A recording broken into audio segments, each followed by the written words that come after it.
आज हम बात करने वाले हैं एक नए टॉपिक के बारे में जिसका नाम है इलेक्ट्रिक डाइपोल, जिसे हम विद्युत द्विध्रुव कहते हैं। ठीक है। विद्युत द्विध्रुव, जैसा कि आपको नाम से ही पता चल रहा है, द्विध्रुव यानी कि दो ध्रुव होंगे। तो इसको मैं एक एग्जांपल से समझाता हूँ। आपके पास मान लीजिए एक प्लस आवेश है और एक प्लस माइनस है और एक थर्ड है, दोनों माइनस है। तो दोनों स्थितियों के अंदर आपका जो विद्युत द्विध्रुव है वो कौन सा होगा? इसमें समान ध्रुव है तो ये तो होगा नहीं। ठीक है। इसमें भी समान है, प्रकृति तो समान ही है ना। यहाँ पर प्लस आवेश, यहाँ पर प्लस प्लस आवेश थे तो समान प्रकृति के। यहाँ पर माइनस माइनस है तो ये भी समान प्रकृति के, तो ये भी विद्युत द्विध्रुव नहीं होंगे। तो विद्युत द्विध्रुव कौन सा होगा? आपका एक प्लस आवेश है यहाँ पर और एक है माइनस आवेश, तो ये तो हो गया विद्युत द्विध्रुव। एक एग्जाम्पल और देता हूँ कि जैसे कि एक प्लस 3Q और एक है माइनस Q, क्या ये दोनों भी द्विध्रुव है? नहीं। क्यों नहीं है? की प्रकृति है वो तो विपरीत हो, साथ के साथ उनका परिमाण भी है समान होना चाहिए। यानी कि अगर यहाँ प्लस क्यू आ रहा है तो इधर भी माइनस क्यू होना चाहिए। अगर इधर वाली तरफ अगर -3Q आ रहा है तो इधर +3Q होना चाहिए, यानी कि परिमाण समान होना चाहिए। तो विद्युत द्विध्रुव के लिए कंडीशन क्या क्या होनी चाहिए कि दो दो असमान प्रकृति या फिर विपरीत प्रकृति, दो विपरीत प्रकृति। ठीक है। और दूसरा समान परिमाण का हो, दो समान परिमाण के आवेश अगर एक दूसरे से कुछ दूरी पर रखे हो तो उस कॉम्बिनेशन को हम क्या कहते हैं? इलेक्ट्रिक डाइपोल कहते हैं। ठीक है। तो मान लेते हैं कि हमारे पास में दो आवेश है, एक तो प्लस क्यू आवेश है और एक माइनस क्यू आवेश है। ठीक है। दोनों आवेश कुछ दूरी पर रखे हैं। मान लेते हैं दोनों आवेशों के मध्य की दूरी है वो कितनी है? 2r है। ठीक है। तो इस कॉम्बिनेशन को अपने क्या कह रहे हैं? विद्युत द्विध्रुव बोलते हैं। ठीक है। इन दोनों आवेशों के को मिलाने वाली जो रेखा है उसके मध्य जो बिंदु होगा, मध्य बिंदु का क्या कहेंगे? विद्युत द्विध्रुव का केंद्र बोलते हैं। इसको विद्युत द्विध्रुव का केंद्र बोलते हैं। ठीक है। अब कई बार आपसे पूछा जाता है कि आदर्श विद्युत द्विध्रुव क्या होता है? आदर्श विद्युत द्विध्रुव क्या होता है, ये भी देख लेते हैं। अगर कोई दो आवेश अगर कोई दो आवेश जिनकी प्रकृति है वो क्या है? विपरीत प्रकृति की, यानी कि एक प्लस आवेश है और दूसरा माइनस आवेश, दोनों के परिमाण भी समान हो, परंतु उनका जो परिमाण है, आवेश का जो परिमाण है वो लगभग अनंत हो, लगभग अनंत हो, तथा दोनों के मध्य की दूरी, यानी कि दोनों आवेशों के मध्य की दूरी है वो लगभग शून्य हो, लगभग शून्य हो। तो इस स्थिति को अपने क्या बोलते हैं? आदर्श विद्युत द्विध्रुव कहते हैं। यानी कि परिमाण है वो तो लगभग अनंत के बराबर हो और दोनों के मध्य की दूरी है वो शून्य हो। ठीक है।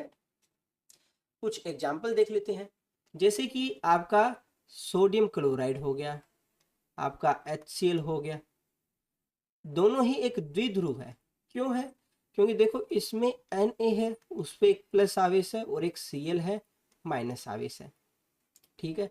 यहाँ HCl में आप देखोगे तो HCl के अंदर क्या आता है? एक H प्लस होगा और एक Cl माइनस होगा। तो आप में से कुछ स्टूडेंट्स के मन में ये डाउट होगा कि NaCl है और Na और Cl दोनों का परमाणु क्रमांक तो अलग अलग है, तो फिर इन दोनों को आप समान परिमाण कैसे बोल रहे हो? तो देखो यहाँ पर हमें क्या देखना होता है कि सोडियम है, सोडियम पर कितना आवेश है? सिर्फ एक ही तो प्लस आवेश है। और यहाँ क्लोरीन है, क्लोरीन पर कितना आवेश है? सिर्फ एक ही है। तो इस वजह से ये क्या हो जाएगा? आवेश का परिमाण है वो भी समान है, दोनों पर एक एक एक प्रोटॉन है और एक के ऊपर एक इलेक्ट्रॉन है, दोनों के पास एक ही है। तो इस वजह से HCl और दोनों ही अपना द्विध्रुव हो गया। अब आपके पास में एक एग्जाम्पल और आ जाता है, जैसे H2O। H2O क्या अपना विद्युत द्विध्रुव है या नहीं, तो देख लेते हैं। यहाँ पर ऑक्सीजन है, ऑक्सीजन किसके साथ जुड़ी हुई है, दो हाइड्रोजन के साथ में। जहां पर आप देखते हो कि ऑक्सीजन है उसके ऊपर तो दो इलेक्ट्रॉन होते हैं और हाइड्रोजन है उस पर एक एक प्लस आवेश होता है। ठीक है, तो आवेश का परिमाण कैसे है, दोनों का अगर मिलाकर देखा जाए तो दो दो बराबर है ना। यहाँ पर प्लस एक हो गया और यहाँ पर प्लस एक हो गया, दोनों जगह यहाँ पर प्लस, यहाँ पर प्लस एक, और यहाँ पर माइनस दो हो गया। तो दोनों का आवेश तो परिमाण है, प्रकृति विपरीत है, तो ये भी विद्युत द्विध्रुव हो गया। इसके बाद में आपके एग्जाम में कौन सा टॉपिक पूछा जाता है, विद्युत द्विध्रुव आघूर्ण। विद्युत द्विध्रुव आघूर्ण इसके बारे में पूछा जाता है। ठीक है, तो सबसे पहले जो विद्युत द्विध्रुव आघूर्ण है इसको हम दिखाते किससे हैं, इंग्लिश में अगर आप लिखना चाहें इलेक्ट्रिक डाइपोल मोमेंटम। ठीक है, इसको हम पी वेक्टर से डिनोट करते हैं। हमारे आवेश है वो प्लस और माइनस दो आवेश मान लीजिए, आवेश का परिमाण है जिनके ऊपर क्यू क्यू है और एक दूसरे से 2r दूरी पर उपस्थित है। तो विद्युत द्विध्रुव आघूर्ण है वो किसके बराबर होगा, विद्युत द्विध्रुव आघूर्ण पी वेक्टर है वो बराबर होगा किसी एक आवेश के परिमाण के, किसी एक आवेश के परिमाण के और दोनों आवेशों के मध्य दूरी के गुणनफल के। ठीक है, अब देखो विद्युत द्विध्रुव आघूर्ण वो क्या है, एक सदिश राशि है।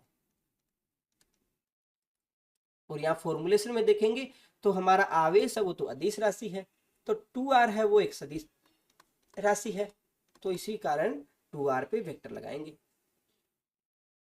ठीक है, अब विद्युत द्विध्रुव आघूर्ण एक सदिश राशि है तो इसकी दिशा कौन सी होती है, दिशा कौन सी होती है, तो विद्युत द्विध्रुव आघूर्ण है उसकी दिशा कौन सी होती है, माइनस क्यू आवेश से प्लस क्यू आवेश की ओर। ठीक है, कि मान लो एक प्लस आवेश है उसके कारण इलेक्ट्रिक फील्ड है उसकी डायरेक्शन होगी इधर की ओर और यहाँ पर एक माइनस क्यू आवेश रखा है। ठीक है, परंतु इसी केस के अंदर जब आप विद्युत द्विध्रुव आघूर्ण की दिशा देखेंगे तो वो किस तरफ आएगी, माइनस क्यू से प्लस क्यू। तो अब बात करते हैं कि हमारा जो द्विध्रुव है उसके कारण विद्युत क्षेत्र की तीव्रता। तो इसमें हम जो आपके क्वेश्चन आते हैं वो दो तरह के क्वेश्चन पूछे जाते हैं, एक तो द्विध्रुव है उसके एक्स पर विद्युत क्षेत्र की तीव्रता है वो कितनी होती है, और एक द्विध्रुव है उसके निरक्ष पर विद्युत क्षेत्र की तीव्रता कितनी होती है। एक्स कौन सा होता है कि ये द्विध्रुव है और उसके एक्स पर कोई बिंदु यहाँ पर पी पॉइंट स्थित है, तो इन दोनों आवेशों के कारण यहाँ पर कितना बल लगता है उसके बारे में।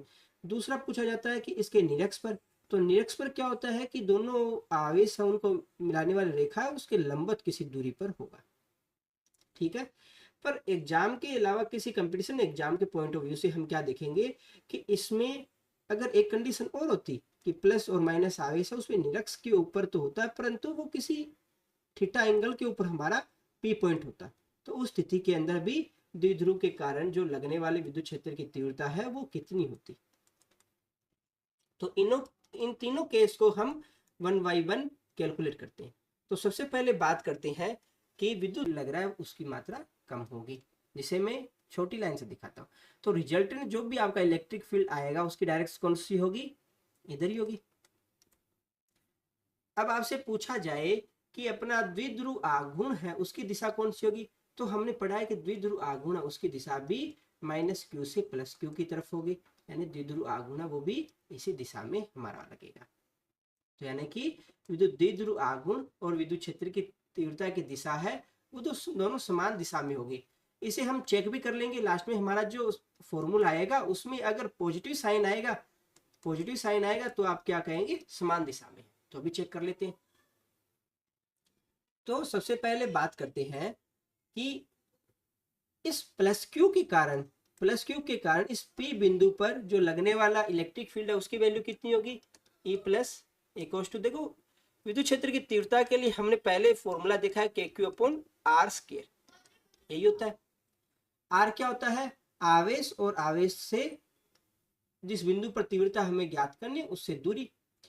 तो देखिए ये वाली दूरी टोटल है l और ये वाली दूरी कितनी है r, तो ये वाली दूरी है वो आपके पास में कितनी आ जाएगी l माइनस r। तो आप बड़ी आसानी से इसे कैलकुलेट कर सकते हो के Q upon l minus r। ये तो हमारे इस प्लस क्यू आवेश के कारण विद्युत क्षेत्र की तीव्रता आ गई। अब हमारे जो माइनस आवेश है, माइनस क्यू आवेश है, उसके कारण इलेक्ट्रिक फील्ड की वैल्यू कितनी आ जाएगी के क्यू अपॉन, अब दूरी कितनी हो जाएगी यहाँ से यहाँ तक की जो दूरी है वो तो आपकी है l और ये दूरी है आपकी r। तो टोटल जो दूरी हो गई वो आपकी यहाँ से यहाँ तक की कितनी हो जाएगी l प्लस r। तो यहाँ पर कितनी हो जाएगी l प्लस r की होल स्क्वायर आ गई। अब ई नेट की वैल्यू कितनी हो जाएगी, ई नेट हो जाएगा हमारा प्लस क्यू आवेश के कारण इलेक्ट्रिक फील्ड और माइनस जो ये आवेश है उसके कारण इलेक्ट्रिक फील्ड है, उन दोनों को सम के बराबर होगा और ई टू के। तो देखो प्लस आवेश के कारण अगर इलेक्ट्रिक फील्ड है वो इस डायरेक्शन में जा रहा है और माइनस का इधर जा रहा है, तो ई प्लस माइनस ऑफ,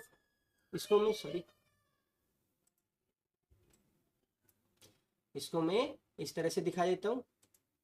ये प्लस आवेश के कारण इलेक्ट्रिक फील्ड जा रहा है इधर वाली तरफ और माइनस के कारण है इधर वाली तरफ, इसलिए इसे हम नेगेटिव चिन्ह के द्वारा दिखा देते हैं।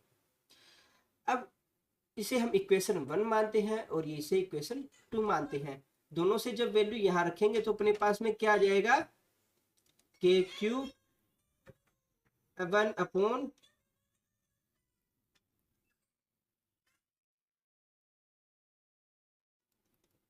l प्लस आर की होल स्क्वायर हो जाएगा। ठीक है, तो इसे अब सोल्व करते हैं। ठीक है, ठीक है, अब यहाँ से हम ये वैल्यू यहाँ रखेंगे तो इसे अपने पूरा सोल्व करते हैं। तो क्या होगा कि के क्यू है वो तो बाहर ही रहेगा, यहाँ से इनका अपने लघुत्तम लेकर और फिर इसे सोल्व करते हैं। तो l प्लस आर की होल स्क्वायर और l माइनस आर की होल स्क्वायर, तो यहाँ से ये इधर जाएगा और ये इधर जाएगा, तो क्या आ जाएगी अपने पास वैल्यू l प्लस आर की whole square minus l minus R की होल स्क्वायर। ठीक है, अब इसे आगे इसके स्क्वायर है उसको खोल लेते हैं। अपने खोलेंगे तो अपने पास क्या वैल्यू आ जाएगी के Q L square plus R square plus 2LR minus, इसे भी सोल्व करेंगे तो L square plus R square minus 2LR। ठीक है, और नीचे देखो आपने पहली छोटी कक्षाओं में ये देखा होगा कि a प्लस बी की होल स्क्वायर होती है और a माइनस बी की होल स्क्वायर है। तो उस वहां पर हम लिख दिया करते थे कि इसे आप ऐसा लिख सकते हो a प्लस बी और a माइनस बी लिख सकते हो। अब a प्लस बी और a माइनस बी इसको भी आप ऐसा लिख सकते हो a square minus B square की होल स्क्वायर। तो वैसा ही यहाँ पर हम जब करते हैं तो आपके पास में नीचे कितनी वैल्यू आ जाएगी L square minus R square की होल स्क्वायर आ जाएगा। ठीक है, अब इस माइनस चिन्ह को जब हम अंतर मल्टीप्लाई करेंगे तो आपके पास में क्या वैल्यू आ जाएगी, आप इसको अंदर मल्टीप्लाई करेंगे तो मैं इस ब्रैकेट को हटा देता हूँ। हटाने के बाद में अब आपके पास में वैल्यू कितनी आ जाएगी, यहाँ पर माइनस का एल स्क्वायर आ जाएगा, फिर माइनस आर स्क्वायर आ जाएगा और ये प्लस हो जाएगा। ठीक है ना, तो ये माइनस एल स्क्वायर और माइनस आर स्क्वायर ये आपस में इसके साथ कैंसिल आउट हो जाएगा और ये प्लस 2LR और ये 2LR ये आपस में ऐड हो जाएगा। तो यहाँ से आपके पास ओवरऑल क्या आ जाएगा के क्यू, यहाँ पर 4LR और नीचे आपके पास में क्या बचेगा L square minus R square की होल स्क्वायर। इसमें कोई डाउट नहीं आपको।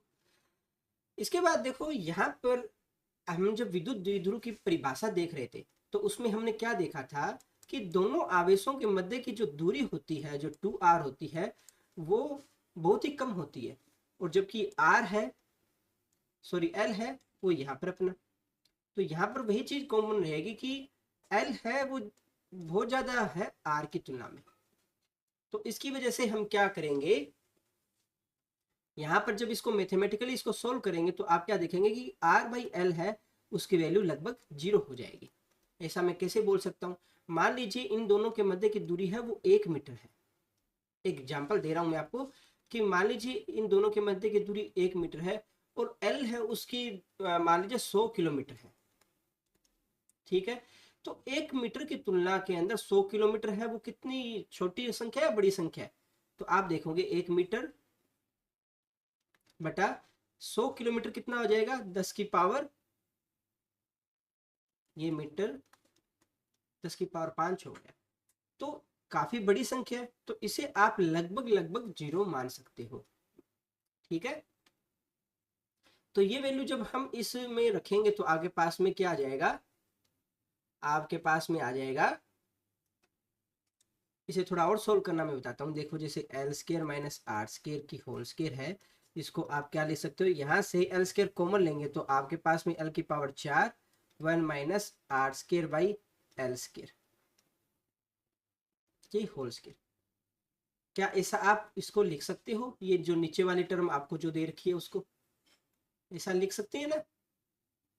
और अभी आपने देखा कि आर बाई एल है वो लगभग 0 आ जाता है, लगभग 0 आ जाता है, तो इस वाली जो टर्म है, ये वाली टर्म है, इसकी वैल्यू कितनी आ जाएगी, ये एल की पावर 4 आ जाएगी। तो इसे हम जब वापस यहाँ रखते हैं, इसमें रखते हैं, तो आपके पास ओवरऑल वैल्यू क्या आएगी, आपके पास वैल्यू आ जाएगी के क्यू 4LR इंटू एल की पावर 4 बाहर आ गया, और यहाँ ये जो टर्म है 1 माइनस 0 की होल स्केयर यही रहेगी। तो फाइनली यहाँ से एक एल से यहाँ ये कटेगा तो एल की पावर 3 बचेगी, तो आपके पास में क्या आएगा, के क्यू 4R बाई एल की पावर 3, ठीक है। ये हमारा क्या आ गया, इलेक्ट्रिक फील्ड आ गया, इनेट आ गया आपका। इसे एक स्टेप और सोल्व करेंगे, तो देखो यहाँ पर देखिए, आपने विद्युत द्विध्रुव आघूर्ण की परिभाषा में देखा था कि आवेश Q और दोनों आवेशों के मध्य की दूरी देखा था ना, उसको द्विध्रुव आघूर्ण बोलते थे। तो क्या यहाँ वो वैल्यू पुट कर सकते हैं, यहाँ आपके पास Q भी है, R भी है और 2 भी है, तो इसको आप 2kp की फॉर्म में रख सकते हो। यहाँ पर अगर वेक्टर फॉर्म में लगाओगे तो यहाँ वेक्टर फॉर्म में आ जाएगा। यहाँ क्या कोई नेगेटिव चिन्ह आ रहा है कि पॉजिटिव चिन्ह आ रहा है, यहाँ पॉजिटिव चिन्ह आ रहा है। पॉजिटिव चिन्ह क्या शो कर रहा है कि हमारे विद्युत क्षेत्र की जो दिशा है और हमारी जो विद्युत द्विध्रुव आघूर्ण की दिशा है वो दोनों समान दिशा है, जो कि हमने यहाँ स्टार्टिंग में भी देखा था। स्टार्टिंग में हमने देखा था यहाँ कि हमारा इलेक्ट्रिक फील्ड है उसकी डायरेक्शन है वो ई नेट इधर वाली तरफ रह रही थी, और माइनस क्यू से ये हमारा माइनस क्यू प्लस क्यू की तरफ हमारी द्विध्रुव आघूर्ण की दिशा रहती है। तो यहाँ हमने देखा था ये चीज। इसके बाद में हम बात करेंगे कि विद्युत द्विध्रुव है उसके निरक्ष पर विद्युत क्षेत्र की तीव्रता कितनी होती है। तो अभी देखते हैं निरक्ष, बात करते हैं विद्युत द्विध्रुव के निरक्ष पर विद्युत क्षेत्र की तीव्रता। तो इसके अंदर सेम वही तरीका हमारा, मान लेते हैं कोई दो आवेश हमारे, एक तो है प्लस क्यू आवेश और एक है ये माइनस क्यू आवेश, जिनके मध्य की दूरी कितनी है 2r है, ठीक है। इनके केंद्र से ये द्विध्रुव का हमारा केंद्र है। केंद्र का क्या मतलब होता है कि दोनों साइड है वो समान दूरी है। तो विद्युत द्विध्रुव के केंद्र से किसी l दूरी पर, ये हमारी l दूरी है, पर स्थित कोई बिंदु P है जहां पर हमें विद्युत क्षेत्र की तीव्रता की दिशा ज्ञात करनी है। तो इसके लिए क्या करेंगे, देखो आप जानते हो कि जो प्लस आवेश होता है, प्लस क्यू आवेश होता है, उसके कारण विद्युत क्षेत्र की दिशा कौन सी तरफ होगी, ये वाली तरफ होगी, जिसे मैं E प्लस से दिखाता हूं ताकि आप इसे इजिली समझ पाओ। और हमारा जो माइनस क्यू आवेश है उसके कारण विद्युत क्षेत्र की दिशा कौन सी होगी, इधर वाली तरफ। सही बना नहीं, दोबारा बना लेते हैं इसको, लाइन दोबारा खींचता हूं मैं, ठीक है, इस तरफ होगी, ये हमारी E माइनस की वजह से होगी, ठीक है, कोई डाउट नहीं है इसमें। इसके बाद में आप ये देखेंगे कि अगर ये एंगल थीटा दे रखा आपको, नहीं दे रखा तो भी एक बार मान लीजिए, और ये एंगल भी थीटा मान लीजिए, ठीक है। तो ये प्लस आवेश है उसके कारण विद्युत क्षेत्र की तीव्रता, और जो माइनस आवेश हो उसके कारण विद्युत क्षेत्र की तीव्रता, उनके हम घटक तैयार करते हैं। तो सबसे पहले इस प्लस आवेश की वजह से जो घटक तैयार करेंगे, अगर ये कोण थीटा है तो यहाँ पर भी थीटा बनेगा। देखो आपने 10वीं क्लास में पढ़ा होगा, अगर ये एंगल थीटा है तो इस रेखा के साथ इस रेखा के समानांतर अपनी दूसरी रेखा खींचते हैं तो वो भी इस रेखा के साथ समान ही कोण बनाएगी। तो अगर ये एंगल थीटा है तो आप देखेंगे कि यहाँ जो ये कोण बन रहा है ये भी थीटा बनेगा। ठीक है, इसके अलावा एक चीज और देखो, अगर ये एंगल थीटा है आपका तो ये एंगल भी थीटा बनेगा, और ये एंगल अगर थीटा है आपका तो ये एंगल भी थीटा बनेगा। ये एंगल भी थीटा है आपका तो ये सम्मुख कोण हो जाते हैं, इस वजह से ये भी थीटा थीटा ही होंगे। तो सबसे पहले बात करते हैं हमारा जो प्लस आवेश है उसके कारण घटक कौन से होंगे। तो इसका एक तो इस दिशा में घटक होगा जिसे मैं ई प्लस कोशिटा दिखा देता हूँ, या ई कोशिटा ही दिखा दो, अब आप समझ चुके हो। और इधर वाली तरफ जो घटक आएगा वो क्या आएगा, ई साइन थीटा, ये प्लस आवेश के कारण है। जबकि इस माइनस आवेश के कारण अपने घटक तैयार करें तो वो घटक कौन कौन सी दिशा में होंगे। माइनस आवेश के कारण घटक होंगे कि देखो इसका एक तो इस तरफ घटक होगा, ये देखो इसका एक तो इस तरफ घटक होगा, इधर घटक कौन सा होगा, ई कोस थीटा, और इधर वाली तरफ कितना होगा, ई साइन थीटा। तो आप क्या देखते हो, आप देखते हो कि यहाँ पर जो y दिशा के अंदर ये जो दोनों घटक है ई साइन थीटा और ई साइन थीटा, ये दोनों परिमाण में समान है परंतु दिशा में एक दूसरे के विपरीत है, इसलिए ये तो एक दूसरे को कैंसिल आउट कर देंगे। इसी कारण हमारे जो इन द्विध्रुव के कारण जो रिजल्टेंट जो इलेक्ट्रिक फील्ड होगा वो कौन सी डायरेक्शन में होगा, वो इस डायरेक्शन में होगा। तो मैं इसे एक बार साफ करके अच्छे से दोबारा बना, द्विध्रुव आगमन उसकी दिशा कौन सी होगी, ये माइनस क्यू है और ये प्लस क्यू है, तो इसकी दिशा तो होगी माइनस क्यू से प्लस क्यू की तरफ, यानी कि इधर वाली दिशा में। जबकि हमारा इलेक्ट्रिक फील्ड है उसकी डायरेक्शन कौन सी आ रही है, इधर वाली दिशा में। तो आप देखेंगे लास्ट में जो भी हमारा आंसर आएगा वो नेगेटिव साइन के साथ आएगा। अभी चेक कर लेते हैं, क्योंकि अभी हमारी दिशाएं हैं वो विपरीत आ रही है, तो लास्ट में हम चेक करेंगे इसको। दूसरा क्या है, यहाँ पर अपने को इलेक्ट्रिक फील्ड है उसकी वैल्यू हमें देखनी है। इलेक्ट्रिक फील्ड का अपने ने फॉर्मूला पहले देखा है, के क्यू अपॉन आर स्क्वायर होता है। आर क्या है, आवेश, और उस जिस बिंदु पर इलेक्ट्रिक फील्ड कैलकुलेट करना है उन दोनों के मध्य की दूरी होता है। तो यहाँ पर ये हमारा आवेश है और जिस बिंदु पर कैलकुलेट करना वो बिंदु है ये, इन दोनों के मध्य की दूरी जो ये आर है, ये आर किसके बराबर होगा, ये आपकी लंबवत दूरी है, ये एल है, और ये वाली दूरी कितनी होगी, आर होगी। तो यहाँ से आप बड़ी आसानी से बता सकते हो कि कैपिटल आर है वो किसके बराबर होगा, इसके बराबर होगा। ठीक है, और ये एंगल आपका थीटा है और ये एंगल भी थीटा है, तो कोस थीटा की वैल्यू कितनी आ जाएगी, कोस थीटा, देखो थीटा आपको क्वेश्चन में दे नहीं रखा है, इसलिए यहाँ पर अपने पास जो कोस थीटा है उसको हमें खत्म करना पड़ेगा। तो कोस थीटा की वैल्यू कितनी हो जाएगी, आधार बटा कर्ण की, आधार कितना आपका आर, और कर्ण कितना है √ of R square plus L square. तो ये दोनों इक्वेशन 1 और ये सारी वैल्यू है, जब हम इसमें रखते हैं तो अपने पास में क्या आ जाएगा, देखिए E net equals to 2e cos theta. तो 1/1 इसमें वैल्यू पुट करते हैं, वैल्यू पुट करेंगे तो आपके पास में क्या आ जाएगा, 2 यहाँ पर के क्यू अपॉन आपकी आर की वैल्यू रखेंगे तो यहाँ पर आ जाएगा, स्क्वायर है ना इसलिए मैं अंडर को हटा के ही लिखता हूँ इसको। ठीक है, और मल्टीप्लाई करेंगे इसको, इसके साथ कोस थीटा की जगह वैल्यू पुट कर देंगे, R upon √ of R square plus L square. एक आपने बचपन में देखा होगा, ए है उसको मल्टीप्लाई करते हो a की पावर 1/2 से, तो आप ये लिख सकते हो 1 + 1/2, यानी कि a की पावर 3/2। तो वैसा ही यहाँ पर इसकी पावर 1 आ रही है, इसकी पावर 1/2 आ रही है, तो इसको 3/2 लिख सकते हो। यहाँ पर क्या आ जाएगा, 2kqr upon L square plus R square की पावर 3/2। ठीक है, इसमें कोई डाउट नहीं होना चाहिए आपको। अब इसमें ना वैल्यू पुट करते हैं, एक अपनों ने अभी थोड़ी देर पहले सीखा था कि देखो L है वो बहुत बड़ा है R की तुलना में।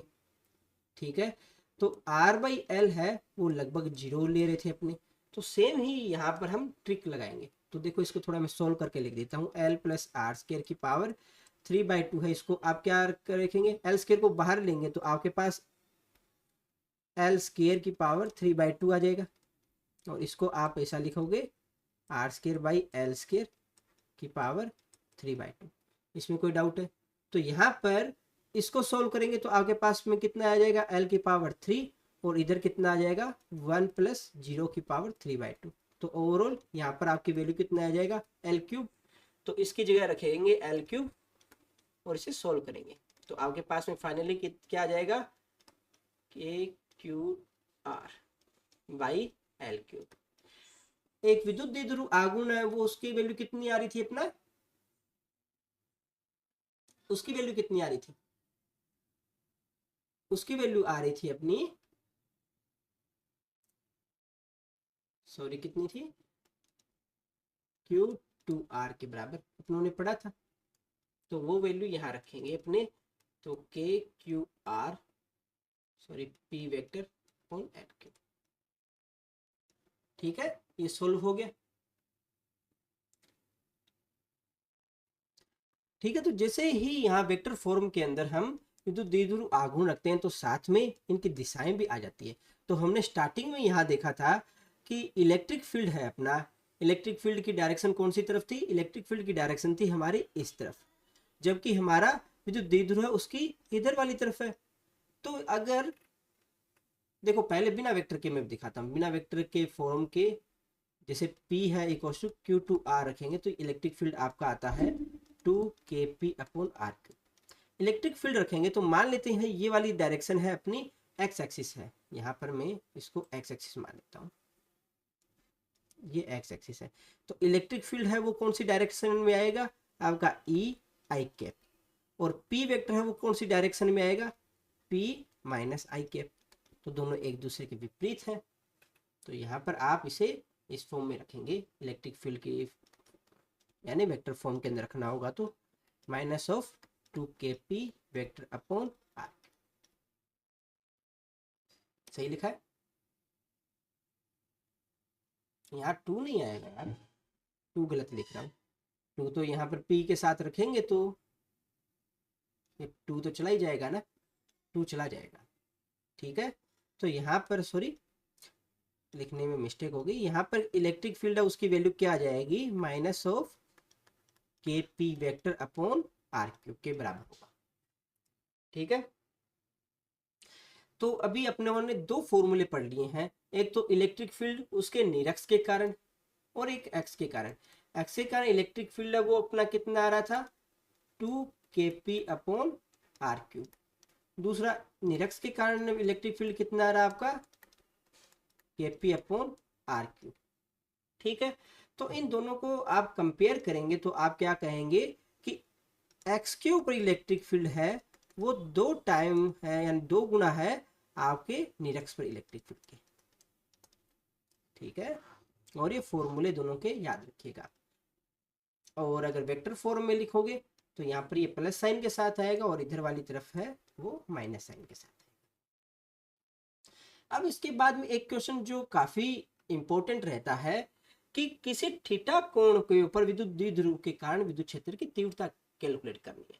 ठीक है, तो मान लेते हैं ये हमारे पास एक द्विध्रुव है माइनस क्यू और ये प्लस क्यू है, जिनके मध्य की दूरी हमारी है 2r, जिसके साथ ये थीटा कोण बनाते हुए कोई एक बिंदु P है जिसके ऊपर हमें विद्युत द्विध्रुव के कारण विद्युत क्षेत्र की तीव्रता है वो कैलकुलेट करनी है। तो इसमें देखो ना ही तो ये निरक्ष है, तो जब इस क्यू आवेश से ये दूरी कैलकुलेट करोगे तो वो आप कैलकुलेट करना काफी मुश्किल है। क्यों, क्योंकि पाइथागोरस में तो हमने आर बड़ी आसानी से एल और आर में रिलेशन से इस वैल्यू कैलकुलेट कर लिया था, परंतु अब ये आर वैल्यू कैलकुलेट करना है वो थोड़ा सा मुश्किल रहेगा। तो इसके लिए हम एक ट्रिक लगाते हैं। ट्रिक क्या रहेगी अपनी, देखो आपका ये जो पी वेक्टर है विद्युत द्विध्रुव आघूर्ण है, ये मान लो पी वेक्टर इस डायरेक्शन में है तो इसके हम दो घटक बना लेते हैं। दो घटक कौन सा होगा, एक घटक तो आपका इस डायरेक्शन में होगा, ठीक है, क्योंकि इधर देखिए इधर थीटा एंगल बन रहा है तो इस वजह से इधर क्या आ जाएगा पी कोस थीटा, और एक इस साइड में घटक बनेगा परपेंडिकुलर, ये हो जाएगा पी साइन थीटा। तो आपका ये सिस्टम है उसे आप दो सिस्टम से मिलकर बना, ठीक है। तो इसे हम देखिए, इसे दो पार्ट्स में मिलकर जैसे कंपोनेंट तैयार करते हैं इसे हम दो भागों में मिलकर बना हुआ मानते हैं। कि देखिए ये एक माइनस क्यू आवेश और एक प्लस क्यू आवेश है, इन दोनों को हमने रोटेट कर दिया, यानी कि इसके दो कंपोनेंट ले लिए, एक तो इस डायरेक्शन में और एक हमारा इस डायरेक्शन में। तो इस डायरेक्शन में आप लेंगे तो यहाँ से ये प्लस क्यू आवेश है वो इधर की तरफ आ जाएगा आपका, और माइनस क्यू है वो इधर आ जाएगा। और इसी प्रकार से जब इसको हम इस पी साइन थीटा की साइड में कंपोनेंट लेंगे तो हमारा इधर की तरफ दो कंपोनेंट आ जाएंगे।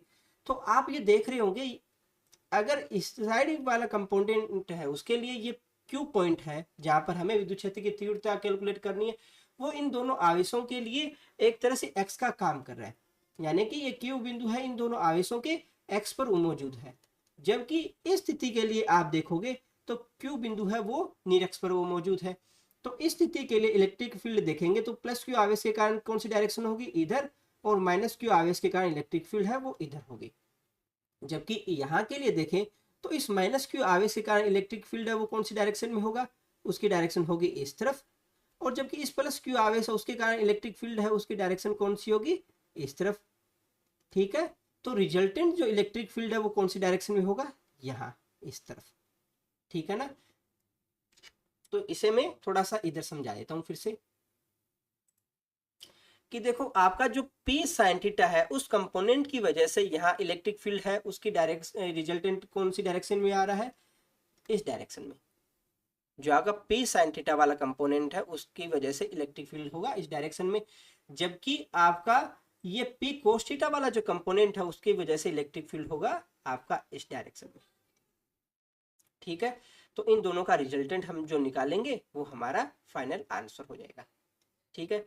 तो सबसे पहले हम ई एक्स कैलकुलेट करते हैं जो कि इसकी वजह से आएगा, और एक हम ई निरक्स कैलकुलेट करते हैं जो कि इसकी वजह से आएगा, और उन दोनों का रिजल्टेंट निकालेंगे तो अपने, ठीक है। तो यहाँ पर देखिए अपने पास में एक्स की साइड कौन सा जो अपना विद्युत द्विध्रुव का इलेक्ट्रिक फील्ड आएगा वो अपना था पी कोशिटा कंपोनेंट है ना। तो यहाँ इलेक्ट्रिक फील्ड कितना आ जाएगा अपना, अपनों ने भी कैलकुलेट किया है ई एक्स के कारण और निरक्स के कारण, तो अपना वैल्यू आ जाएगा 2kp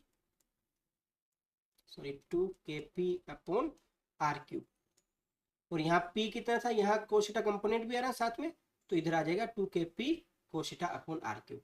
और इधर वाली साइड जो रिजल्टेंट निरक्स की वजह से अपना जो भी कैलकुलेट किया है वो था अपना kp अपॉन आर क्यूब था ना अपना। जबकि यहाँ एक p के साथ इसका कंपोनेंट साइन थीटा भी आ रहा है, तो इसलिए इसको अपने क्या लिखेंगे, kp sine theta upon R cube, ठीक है। तो इसको मैं फिर से अच्छे से आपको डिस्क्राइब करके बताता हूँ कि देखो इसका इधर वाली साइड है कंपोनेंट वो अपना आ गया 2kp cos theta upon R cube, और इधर वाली साइड जो इसका कंपोनेंट आ रहा है वो आपका आ रहा है kp sin theta upon R cube. अब आप इसे बड़ी आसानी से कैलकुलेट कर सकते हो। अगर ये वाली आपको वैल्यू दे रखी है 2kp cos theta upon R cube, और ये अपना रिजल्टेंट कैसे कैलकुलेट करोगे, आपने देखा होगा। मान लीजिए दो वेक्टर है आपके पास में, ए वेक्टर है और ये बी वेक्टर है, तो रिजल्टेंट सी वेक्टर है वो किस तरह से कैलकुलेट करोगे, उनके कंपोनेंट को आपस में स्केयर कर देते हैं, ये तो तरीका होता है अपना, ये तरीका होता है रिजल्टेंट के लिए।